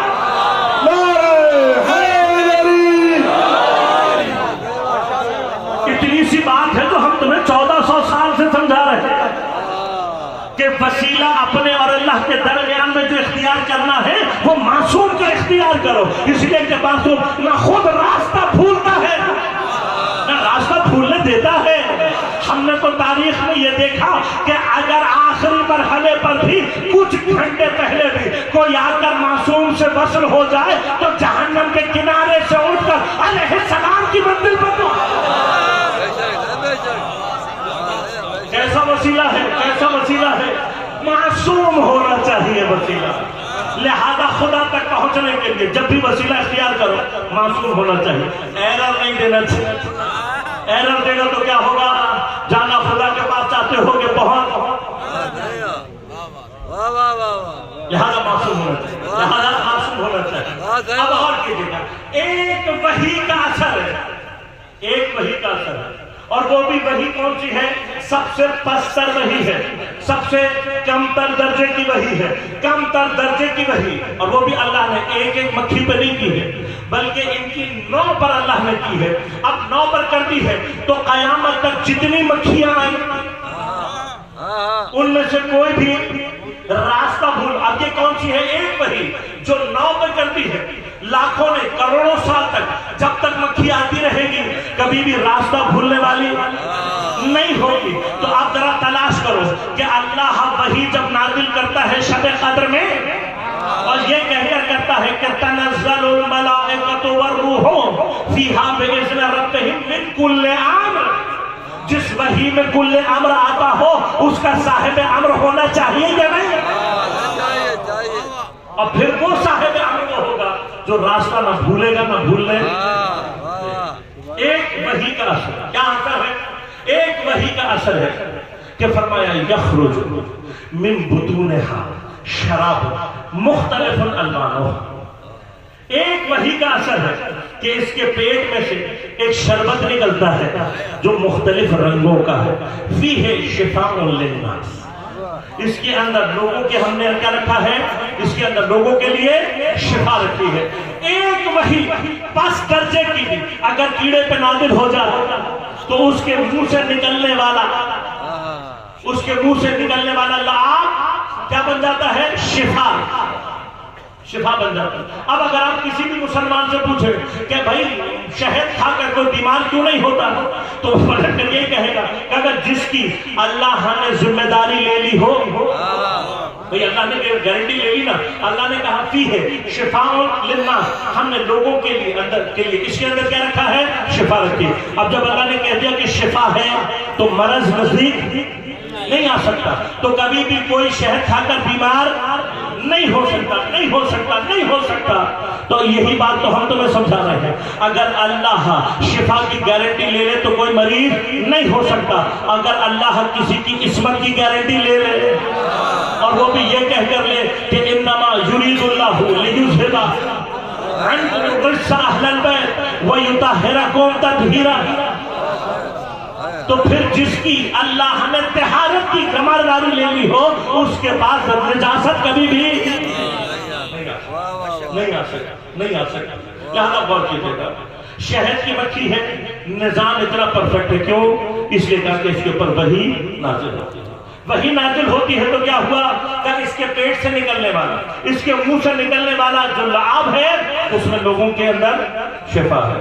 اب مجھے ایک بات بتائیے، اگر پست ترین وحی کا اثر یہ ہے تو وہ سینہ کہ جس کے لیے قرآن نے کہا وَمَا يَنْتِقُ عَنِ الْهَوَىٰ إِنْ هُوَ إِلَّا وَحْيٌ يُوحَىٰ، میرا نبی تو نطق بھی نہیں کرتا جب تک کہ میری وحی نہ ہو۔ اب کبھی موقع ملے گا؟ نہیں، آج ہی موقع ملے گا، آج ہی بات کہہ دیتا ہوں، یہ بات آج کہہ دیتا ہوں۔ کیا بات کہہ دیتا ہوں؟ نطق کا معنی کیا کیا جاتا ہے؟ عام طور پر معنی کیا جاتا ہے کہ ہمارا نبی کلام نہیں کرتا، اگر اللہ نے کلام کہنا ہوتا تو کلام کہتا ہے۔ اللہ نے لفظ استعمال کیا نطق۔ دیکھیں نطق اور کلام میں فرق کیا ہے؟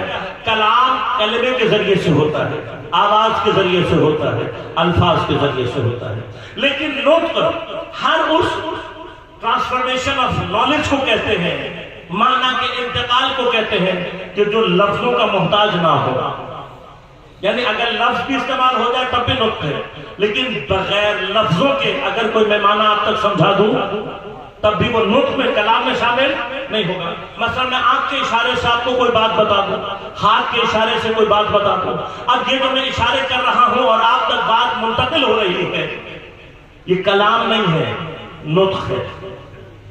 بس نطق میں کلام بھی شامل ہے اور وہ چیز بھی شامل ہے کہ جو بغیر کلام کے معنی پہنچا دے۔ بس نطق کے اندر حتی انسان کی جو حرکت ہے وہ بھی شامل ہے۔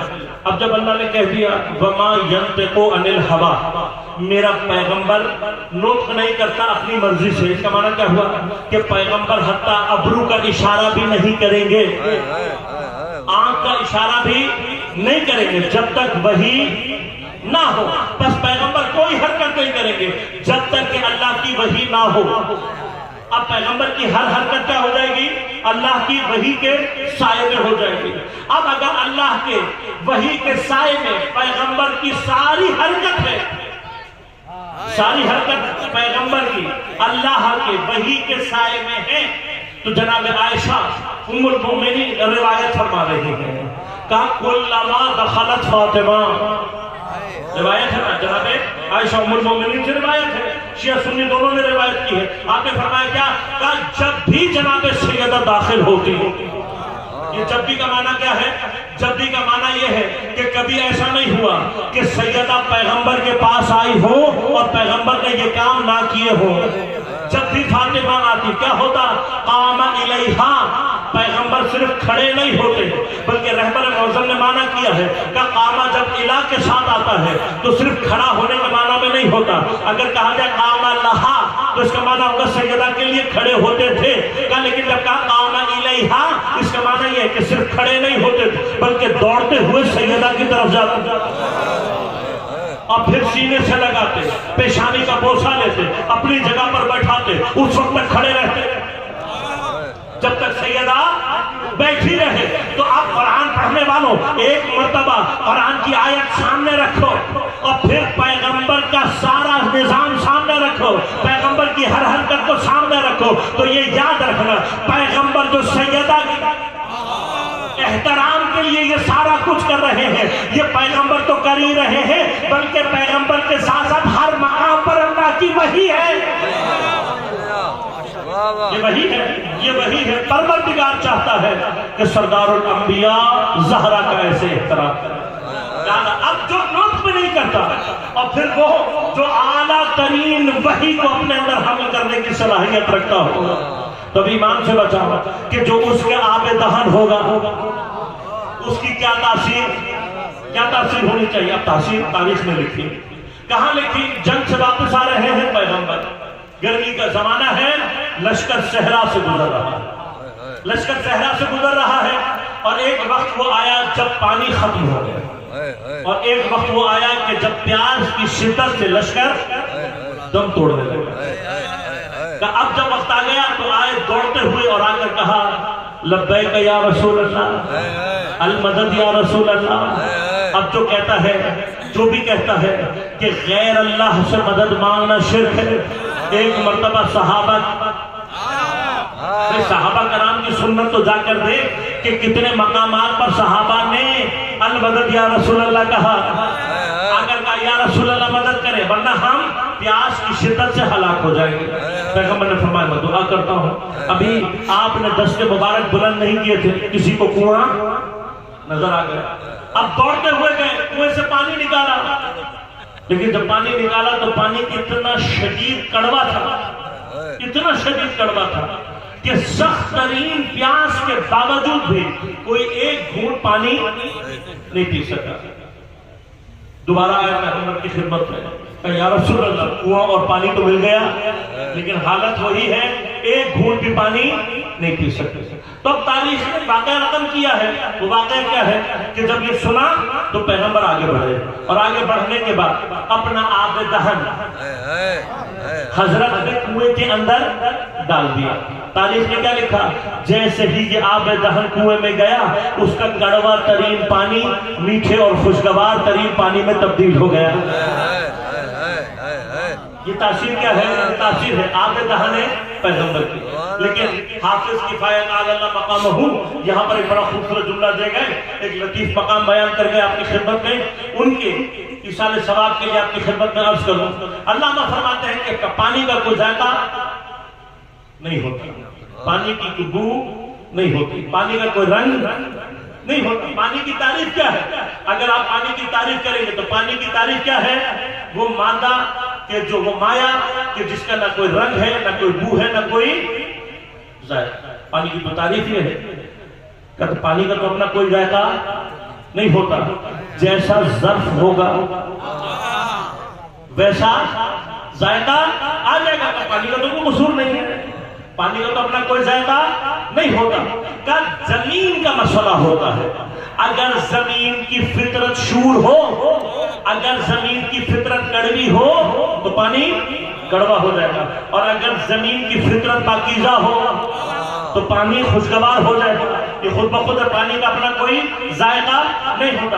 کہ دنیا یہ دیکھ رہی ہے کہ آب دہن پیغمبر نے کنویں کا پانی تبدیل کیا ہے، جبکہ دیکھنا یہ چاہیے کہ پیغمبر کے آب دہن نے کنویں کا پانی نہیں تبدیل کیا، بلکہ اطراف کی زمین کی فطرت کو بدل دیا۔ پانی کا تو کوئی ذائقہ نہیں ہے، یہ آب دہن زمین کے سینے میں جا کر کنویں کے پانی کا ذائقہ نہیں بدل رہا، بلکہ اطراف کی زمین کی فطرت کو، اطراف کی زمین کی فطرت کو بدل رہا ہے۔ جو ابھی تک شور تھی، جیسے ہی یہ آب دہن اس کے سینے میں گیا، کیا ہوا؟ پاک ہو گئی، خوشگوار ہو گئی، پانی کا ذائقہ بھی تبدیل ہو گیا۔ تو جو ایک آب دہن زمین کی فطرت کو بدل دے، تو اب یہ سوچ کر بتاؤ کہ جو یہ آب دہن پی پی کر جوان ہوئے ہوں گے، جو جوان ہوئے ہوں گے یہی آب دہن پی پی کر، تو ان کے اندر کیا کیفیات ہوں گی؟ تو اب کس کس نے پیا ہے تاریخ میں جا کر نقل دیکھو، شیعہ سنی دونوں روایات اٹھا کر دیکھو۔ بیٹا ابو طالب کے گھر پیدا ہوا، لیکن پلا پیغمبر کے سینے میں، پیغمبر کی زبان چوس چوس کر جوان ہوا۔ پھر اس کے بعد سیدہ پیغمبر کے گھر میں پیدا ہوئی، پیغمبر کے سینے پر پلی، پیغمبر کی زبان چوس چوس کر جوان ہوئی۔ پھر ان دونوں کی شادی کے نتیجے میں مولا حسن مجتبیٰ تشریف لائے، پیغمبر کی زبان چوس چوس کر جوان ہوئے۔ اور پھر جب امام حسین علیہ السلام تشریف لائے تو تاریخوں نے نقل کیا، حتیٰ شیعہ سنی دونوں نے متفق علیہ طور پر لکھا کہ پیغمبر نے امام حسین کو خاص طور پر اتنا یہ آب دہن پلایا، اتنا پلایا، کہا کہ سیدہ نے دودھ کم پلایا ہے، پیغمبر نے اپنا آب دہن زیادہ پلایا ہے۔ میں کہوں گا یا رسول اللہ امام حسین کو اتنا کیوں پلا رہے ہو؟ تو شاید پلٹ کر جواب یہ آئے کیونکہ اس کی پشت سے میرے 9 اور جانشین نکل رہے ہیں، میں اس کا خمیر ہی ایسا بنا دوں گا کہ جو باقی 9 آئیں گے ان کے اندر اسی آب دہن کی اب تاثیر کرتی کیا ہے؟ جس نے یہ آب دہن پیا ہو اس کے اوپر تاثیر کیسے ہوتی ہے؟ یہ تاثیر بتانے کے لیے میرا مولا ایک مرتبہ کوفے کے ممبر پر بیٹھا ہے، اور بیٹھنے کے بعد کہا، کیا کہا؟ سلونی سلونی قبل ان تفقدونی، پوچھ لو مجھ سے جو پوچھنا چاہتے ہو، پوچھ لو مجھ سے جو پوچھنا چاہتے ہو، اس سے پہلے کہ تم مجھے کھو دو میں تمہارے درمیان نہ رہوں گا۔ اور پھر فرمایا یاد رکھو ابو طالب کا بیٹا زمین کے راستوں سے زیادہ آسمان کے راستے جانتا ہے۔ یہ اتنے سالوں میں کسی کو سمجھ میں نہیں آیا، اب جب انسان نے کائنات میں راستے تلاش کرنا شروع ہوئے تو اب انسان پریشان ہو کر کہتا ہے اے کاش ہم اس وقت ہوتے تو علی ابن ابی طالب سے آسمان کے راستے پوچھتے، نہ اپنے داڑھی کے بالوں کی تعداد۔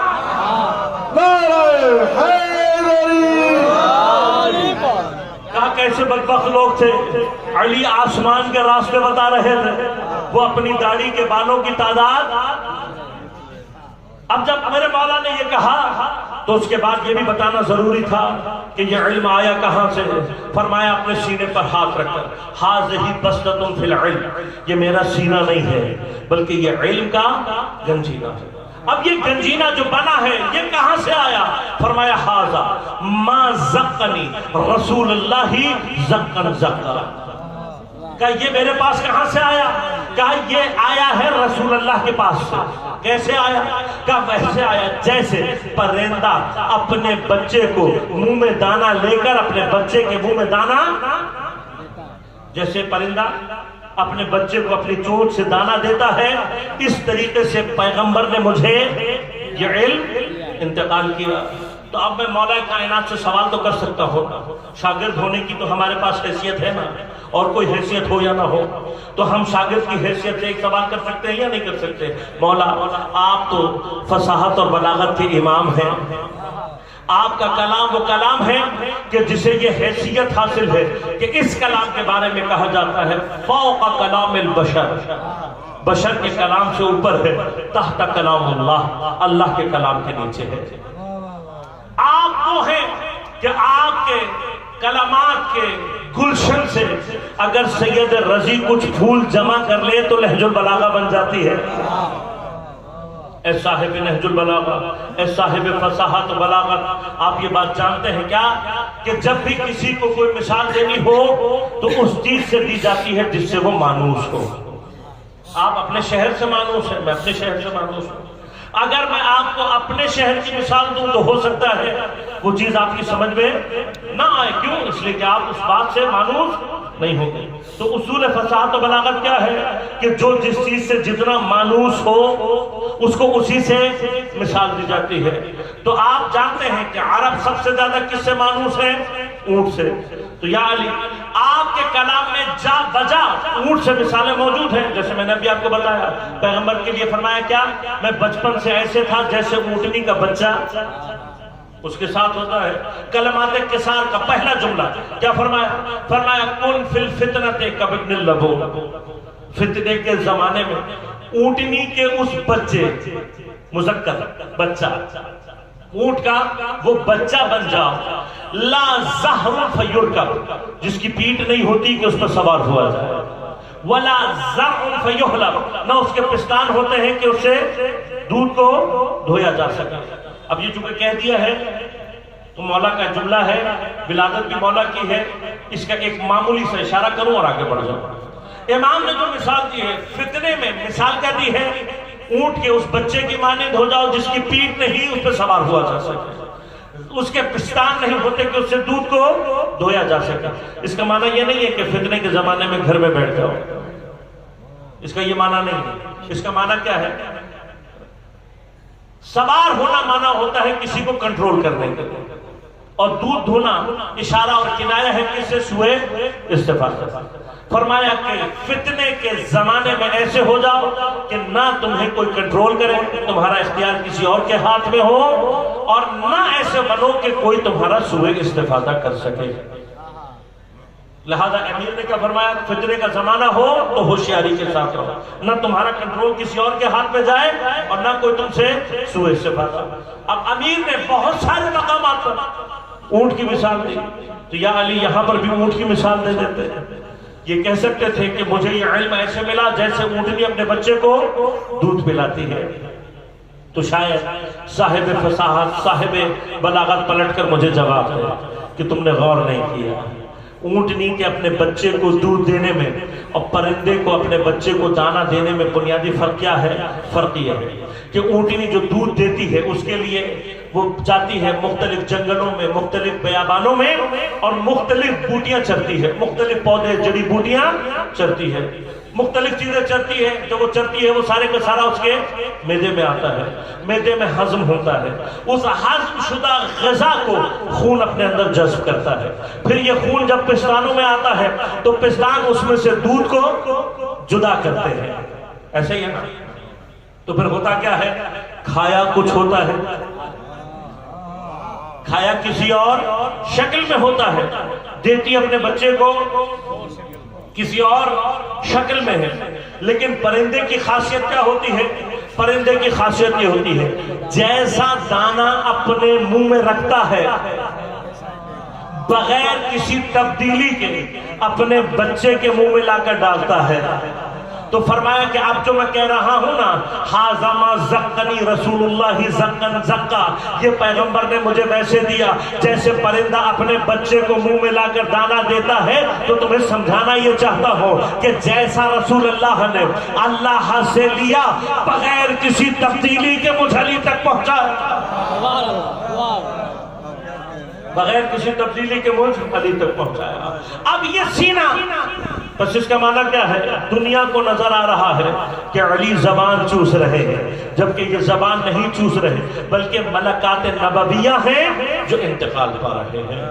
اور جس سینے میں یہ ملکات آ جائیں، اب وہ کون ہے؟ مولا کائنات۔ وحی کا اثر ہے، وحی کا اثر ہے کہ اتنا پرفیکٹ نظام ہے۔ تو مجھے بتائیے کہ اللہ تبارک و تعالیٰ نے جب ہدایت تکوینی کے لیے کائنات نہیں بنائی اور وہ اتنا پرفیکٹ ہے، تو یہ کیسے ہو سکتا ہے کہ ہدایت تشریعی کا نظام اللہ تعالیٰ امپرفیکٹ لوگوں کے ہاتھ میں دے دے؟ یہ کیسے ہو سکتا ہے کہ نظام تشریعی غیر معصوم کے ہاتھ میں چلا جائے؟ لہذا اللہ نے ہدایت تشریعی پیغمبر کے بعد جن لوگوں کے ہاتھ میں دی ہے وہ سارے کے سارے وہ ہیں کہ جو پیغمبر کے جانشین ہیں اور سارے کے سارے معصومین ہیں۔ بس آخری مرحلہ آپ گفتگو کا اور تمام کرو کہ یہ جو ہم نے شہد کی مکھی کی گفتگو کی کا پورا نظام پرفیکٹ ہوتا ہے کیسے کہ جب وہ مکھی ہدایتیں کرتی ہے تو امام کہلاتی ہے، لیکن جب واپس دروازے پر کھڑی ہوتی ہے اور آنے والی مکھیوں کو چیک کر رہی ہوتی ہے کہ کس نے ہدایت کے مطابق عمل کیا اور کس نے نہیں کیا، اس حالت میں عربی اس مکھی کو کہتے ہیں یاسوس۔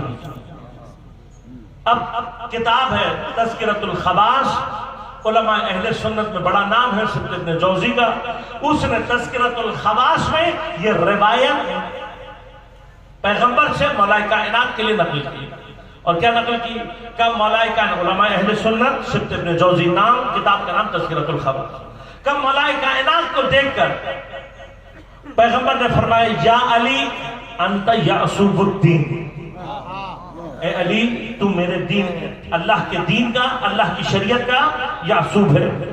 کہ یعصوب کون ہوتا ہے؟ یعصوب وہ ہوتا ہے کہ جو ایک مرحلے میں امام ہو اور دوسرے مرحلے میں اس کا وہ مقام ہو کہ یہ دیکھیں کس نے میری ہدایت پر عمل کیا اور کس نے عمل نہیں کیا۔ کہ یہ جو آپ پیغمبر نے کہا یا علی آپ یعصوب ہیں، یعصوب الدین ہیں، تو اس کا معنی خود بخود کیا ہوا؟ دنیا میں اے علی آپ امام ہیں اور آپ کا کام ہے لوگوں کو ہدایت کرنا، بس آپ کا کام ہے ہدایت کرنا، لوگوں کا کام ہے ہدایت لینا۔ تو یاد رکھنا ہدایت دینے والا اور لینے والا کبھی برابر نہیں ہوا کرتے۔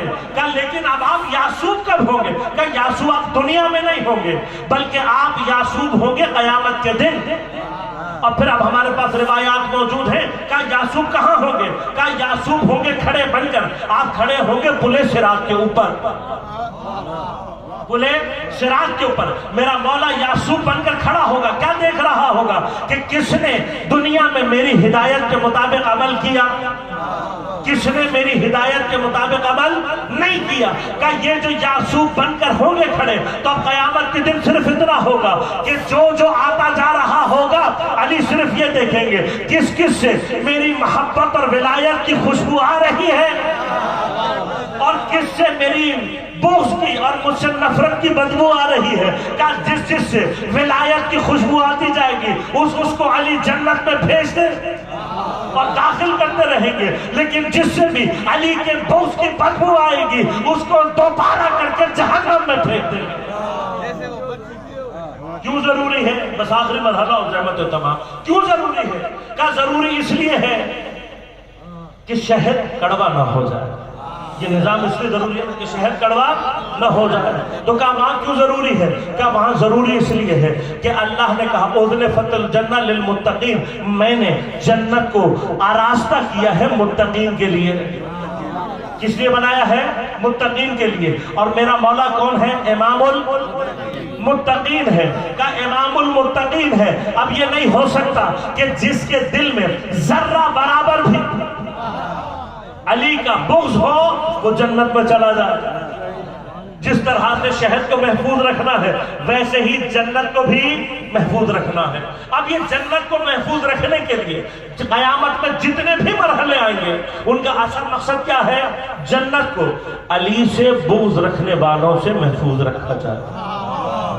لہذا غور کیجئے گا سورہ صافات آیت نمبر 24، سورہ صافات آیت نمبر 24 اور جا کر دیکھ لیجئے گا، حتیٰ اہل سنت کی روایت بھی موجود ہے۔ کیا فرمایا؟ کیا فرمایا کہ قیامت کا منظر ہے، سارے کے سارے مقامات طے ہو گئے اور اب جنت والوں کو اللہ نے جنت کے راستے پر بھیج دیا اور جہنم والوں کو جہنم کے راستے پر بھیج دیا۔ کہ آخری مرحلہ آ گیا۔ کون سا مرحلہ؟ کہ یہاں پر جنت والے جنت کے دروازے پر کھڑے ہیں، ایک قدم اٹھائیں گے جنت میں، سامنے جنت کی نعمتیں نظر آ رہی ہیں، بڑے خوش ہیں کہ بس اب یہ قدم اٹھا اور ہم جنت میں۔ ادھر جہنم والے ہیں بیچارے، ان کو جنت میں پھینکنے کی علاوہ تو خود تو نہیں جا رہے، انہیں دھکا دیا جا رہا ہے، بس ایک دھکا لگا اور جہنم میں، جہنم کا عذاب دیکھ کر بیچاروں کے رنگ اڑے ہوئے کہ یہ منظر ہے. اور ایک مرتبہ قیامت میں آواز گونجے گی وقفوہم وقفوہم انہم مسئولون. روک دو انہیں، ٹھہرا دو انہیں، ان سے سوال کیا جائے گا. کون سی جگہ ہے؟ جنت والے جنت کے دروازے پر، جہنم والے جہنم کے کنارے. اب اس وقت اللہ کیا کہہ رہا ہے؟ وقفوہم، ٹھہراؤ انہیں، انہم مسئولون، ان سے سوال کیا جائے گا. اب جب یہ آیات آئیں اسی ترتیب کے ساتھ آئیں تو بعض صحابہ پیغمبر کے پاس آئے کہ یا رسول اللہ سارا حساب کتاب ہو جانے کے بعد جنت کا ٹکٹ ہاتھ میں، جہنم کا ٹکٹ ہاتھ میں، دروازے پہ کھڑے ہوئے ہیں، ایک قدم پہ وہ جنت میں، ایک دھکے پہ یہ جہنم میں، پھر یہ کیوں ٹھہرایا جائے گا اور کیا سوال کیا جائے گا؟ اب ٹینشن کیا ہے؟ ٹینشن تو یہ ہے نا کہ جنت سامنے نظر آ رہی ہو اور سوال کر دیا جائے. تو اب پریشان ہو کر پوچھا کہ یا رسول اللہ اس مرحلے میں اللہ تعالیٰ کیا سوال کرے گا؟ ابھی یہ پوچھ ہی رہے تھے، وہاں سے میرا مولا مسجد میں داخل ہوا.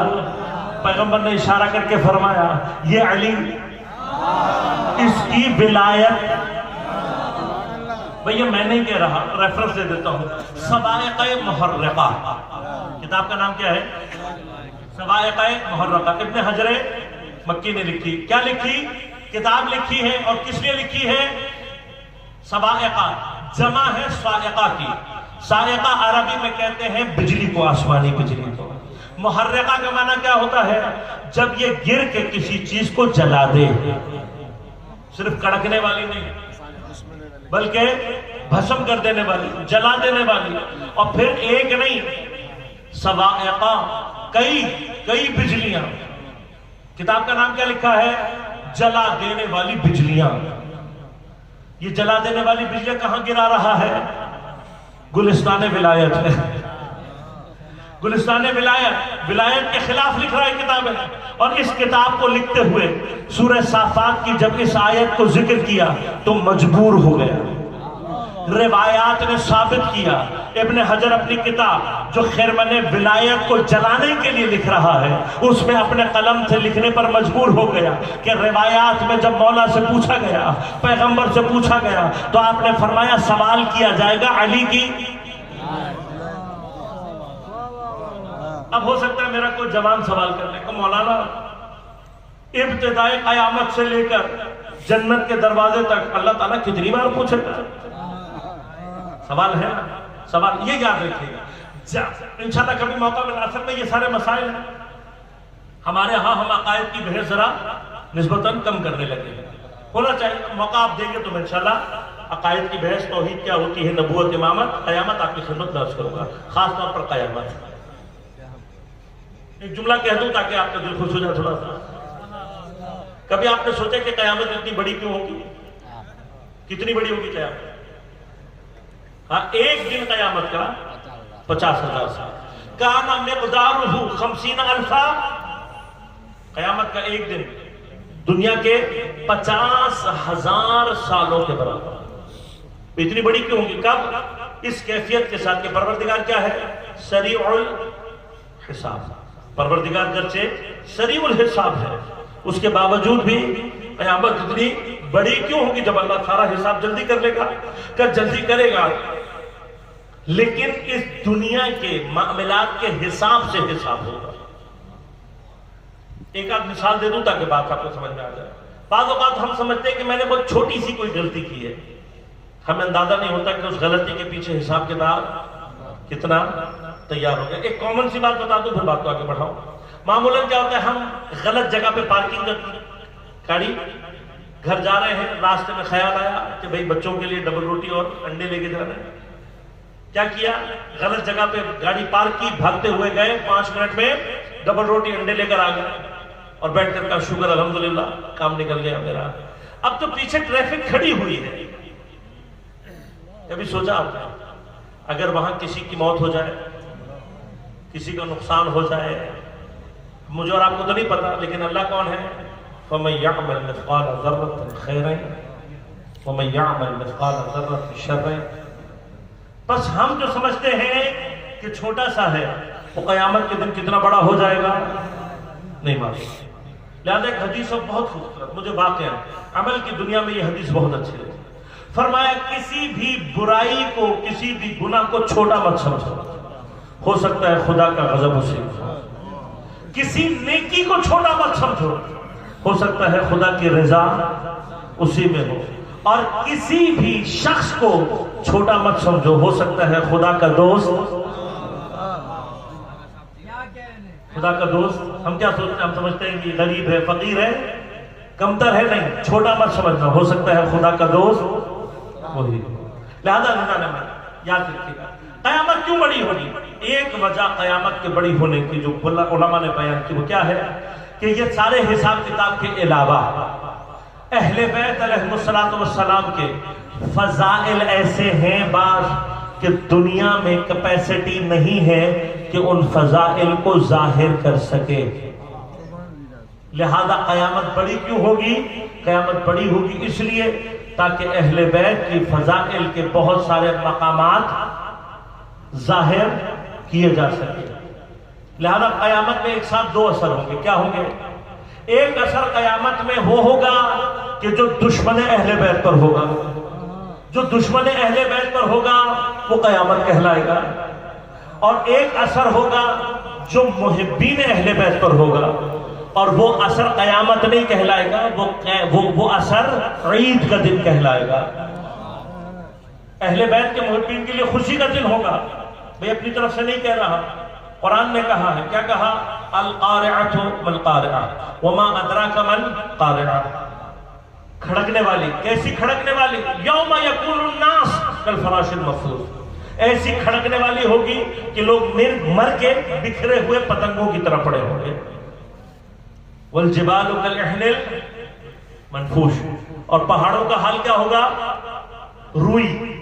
آپ نے کبھی گدے بھروائے ہیں تکیے جو روئی والے کے پاس جاتے ہیں، تو جب وہ اس پہ ڈنڈی مارتا ہے اور روئی کے باریک باریک ذرے ہوا میں اڑ رہے ہوتے ہیں، پہاڑ کیسے ہوں گے؟ اسی طرح سے چھوٹے چھوٹے ذروں کی حالت میں اتنی خوفناک آواز ہوگی۔ لیکن جب یہ آواز آئے گی تو کیا فرمایا؟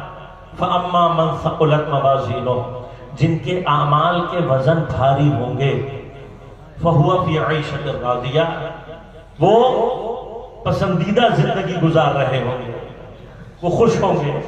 وَأَمَّا مَنْ خَفَّتْ مَوَازِينُهُ، اور جن کے اعمال کے وزن کم ہوں گے، فَأُمُّهُ هَاوِيَةٌ، وہ ہاویہ میں ہوں گے۔ وَمَا أَدْرَاكَ مَا هِيَ، کیا ہے؟ نَارٌ حَامِيَةٌ، بھڑکتی ہوئی آگ ہے۔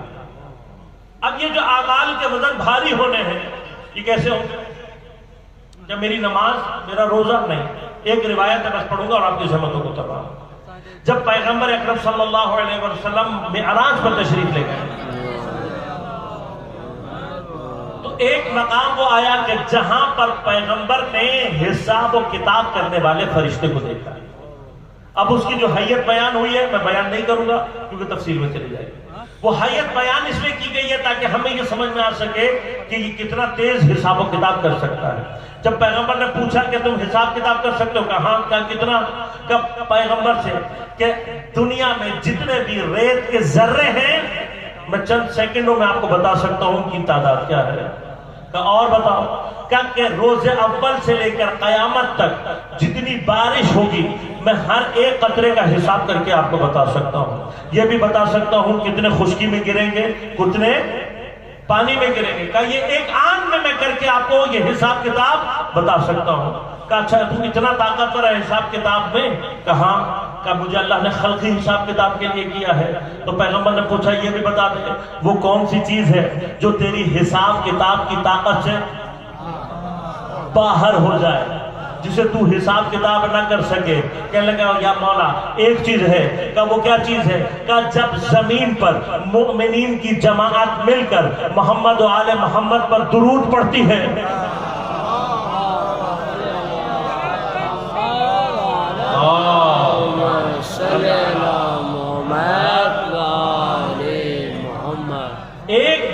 ایک درود جماعت جتنی بڑی ہوتی جائے، جتنی مل کر درود پڑھے گی، کیا جماعت مل کر درود پڑھ دے، ایک درود کا حساب میری طاقت حساب سے باہر نکل جاتا سوائے خدا کے، اس کا حساب کتاب کوئی نہیں کر سکتا۔ تو اب سمجھ میں آیا کہ اہل بیت نے اپنے درود کی شکل میں ہمیں کتنا بڑا تو، اور امام حسین کا یہ احسان سمجھ میں آیا، اپنے فرش پر بیٹھا کر ابتدا سے انتہا تک اتنے درود پڑھوانے۔ یہ امام حسین کا احسان ہے۔ بس جن کے اوپر درود کا حساب کتاب فرشتہ نہیں کر سکتا، یہ وہ عمل ہے جو قیامت میں ہمارے وزنوں کو زیادہ کرے گا۔ بس عزیزان من، اہل بیت علیہ السلام، ان کی محبت، ان کی ولایت، اب دنیا میں جیسی ہماری زندگی ہے حساب کتاب ویسے ہی ہوگا۔ لہذا کیوں ایسا ہوگا کہ جنت کے کنارے پر، جہنم کے کنارے پر دوبارہ پوچھا کہ اس لیے کہ بعض لوگ ایسے ہوں گے دنیا میں جن کا ظاہر اہل بیت کی ولایت ہوگی، وہ اپنے آپ سے ظاہر کرتے ہوں گے، لیکن کہیں نہ کہیں وجود کے اندر گہرائی میں کہیں نہ کہیں بغض علی پایا جاتا ہے۔ ظاہر کرتے ہیں، بہت کہتے ہیں ہم تو پنجتن کے غلام ہیں، غلام بھی ہیں اور دشمنوں کے دوست بھی، تو کہیں نہ کہیں خمیر کے اندر موجود ہوگا۔ اور ایک طرف وہ ہوں گے کہ جن کا ظاہر شاید گنہگار ہوگا، لیکن وجود کی گہرائی میں کہیں نہ کہیں علی کی محبت، کہیں نہ کہیں علی کی محبت موجود ہوگی۔ کہ یہ جو کناروں پہ ٹھہرا کر اللہ پوچھے گا، یہ وہی وجود کی گہرائی، یہ وہ ہوگی اس مرحلے پر بھی جس کے وجود کی گہرائی میں علی کے بغض کا ذرہ بھی ظاہر ہو گیا، جنت کے کنارے سے اٹھا کر جہنم میں پھینک دیا جائے گا، اور جو جہنم کے کنارے کھڑا ہوگا اگر علی کی محبت کا ذرہ بھی وجود میں نظر آ گیا، جہنم کے کونے سے اٹھا کر جنت میں پھینک دیا جائے گا۔ تو اب تمہیں سمجھ میں آیا علی کے نعرے کا مقصد کیا ہے؟ بھائی دل کی گہرائیوں سے لگایا کرو، کیوں؟ جتنے دل کی گہرائی سے لگاؤ گے اتنی محبت تمہارے وجود میں اترتی چلی جائے۔ نعرہ حیدری، نعرہ حیدری۔ نعرے کا مقصد کیا ہے؟ اس نعرے کا مقصد صرف یہ ہے کہ میرے بچوں کے وجود کی گہرائی میں علی کی محبت اتنی گہری اتر جائے، جتنا مرضی راستہ بھٹک جائے علی کی محبت اس کے وجود سے باہر نہ جانے۔ علی کی ولایت ہے کہ جس کا اظہار اگر وجود کی گہرائی میں بھی کہیں ہو گیا، اللہ جہنم کے کنارے سے اٹھا لے گا۔ جس طرح سے شہد میں ایک ذرہ کڑوا نہیں جانا چاہیے، اسی طرح سے جنت میں بھی ایک ذرہ بھی بغض علی کا نہیں جانا چاہیے۔ لہذا دعا کریں اپنے والدین کے لیے جنہوں نے ہمیں محب علی بنایا ہے۔ دعا کرتے ہیں پروردگار کے حضور میں، بار الہ تیری حجت کبرائے الہیہ، امیر المومنین علی علیہ السلام کے حق کا تجھے واسطہ ہے۔ آج کی عیدی میں پروردگار ہمیں تجھ سے کوئی چیز نہیں چاہیے، کچھ نہیں چاہیے، صرف حضرت کے بیٹے، حضرت کے جانشین امام زمان علیہ السلام کے ظہور میں تعجیل فرما۔ ہم سب کو امام زمان علیہ السلام کے بہترین اعوان و انصار میں شمار ہونے کی توفیق عنایت فرما۔ بار الہ ان کی نصرت فرما جو امام زمان کی نصرت کرے، ان کو ذلیل و خوار فرما جو امام کو نقصان پہنچانے کی کوشش کرے۔ بار الہ امام اور مولا کائنات کے دوستوں کو دوست رکھ، ان کے دشمنوں کو دشمن رکھ۔ جس کے دل میں بھی بغض علی ہے اگر ہدایت کے قابل نہیں ہے نیست و نابود فرما۔ بار الہ مومنین کو اپنے حفظ و امان میں رکھ، ان کی پریشانیوں کو دور فرما، مشکلات کو آسان فرما۔ جتنے بھی حاجات جو بھی رکھتے ہیں بار الہ بحق امیر المومنین ان کی پریشانیوں کو دور فرما، حاجات کو برابر دے بخیر فرما۔ بار الہ ہمارے بے گناہ اسیروں کو جلد از جلد رہائی عنایت فرما۔ اس وقت حکومت پوری طرح سے شیعوں کے خلاف ایک پورا سلسلہ جاری ہے۔ جمران انسٹیٹیوٹ آف قرآنک سائنسز، وہ شخص وصال حیدر نقوی کہ جنہوں نے شیعوں کے دامن سے یہ دھبا دھویا کہ جو ہمارے دشمن کہتے تھے کہ شیعہ حافظ قرآن نہیں ہوتے، ایسے حافظ قرآن تیار کر کے دکھائے کہ دشمنوں کا منہ بند ہو گیا۔ آج وہ بے گناہ قید ہے، اسیر ہے، دشمن کی سازشوں کا شکار ہے۔ خاص طور پر دعا کرے بار الہ انہیں جلد از جلد رہائی عنایت فرما۔ دین دشمن اہل بیت دشمن قوتوں کو نیست و نابود فرما. جہاں جہاں مومنین باطل سے برسر پیکار ہیں، بحرین میں، یمن میں، عراق میں، شام میں، سعودی عرب میں، لبنان میں، نائجیریا میں، بار الہ ان سب کو نصرت و کامیابی عنایت فرما. فلسطین میانمار کشمیر کے مومنین کو نصرت و کامیابی عنایت فرما. بار الہ تمام علماء مراجع نظام بالخصوص آیت اللہ سیستانی رہبر معظم انقلاب اسلامی کی حفاظت فرما. حزب اللہ کی رہبریت، انصار اللہ کی رہبریت، حشد شابی اور اس کی رہبریت کی حفاظت فرما. بار الہ ہم سب کو امام کے اعوان انصار میں شمار ہونے کی توفیق عنایت فرما. ربنا تقبل منا انک انت السمیع العلیم برحمتک یا ارحم الراحمین.